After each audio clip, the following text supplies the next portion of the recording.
એટલે પંકજભાઈ કંઈક ધંધો કરવો પડે હો. મારી પાસે એક આઈડિયો છે. બોલો બેને આપણે અડધા અડધા કાઢવા પડે. કરી નાખ્યો હાલો. તો એક કામ કર, 50 લાખ તો ટોટલ ઇન્વેસ્ટમેન્ટ છે. પછી હું કાઢું, પછી તું કાઢ. ચીજ તો નહીં થાય એમ. હોવા 10 જેવા કરી દઉં. 10 લાખ સારું હાલ તો 10 તું કાઢ, 40 લાખ હું કાઢી બરાબર ને? વાંધો નહીં. ચાલ એ ખુશીમાં આપણે સોડા બોડા મંગાવી નાખી. મંગાવી નાખો. બરાબર, કામ કર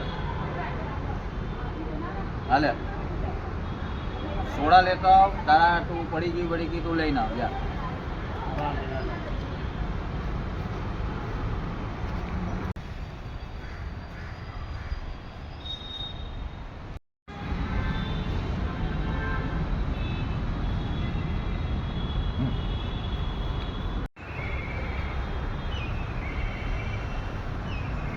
એટલે શું થયું રામ? અહીંયા તમે પૈસા આપ્યા કે પડી ગયા?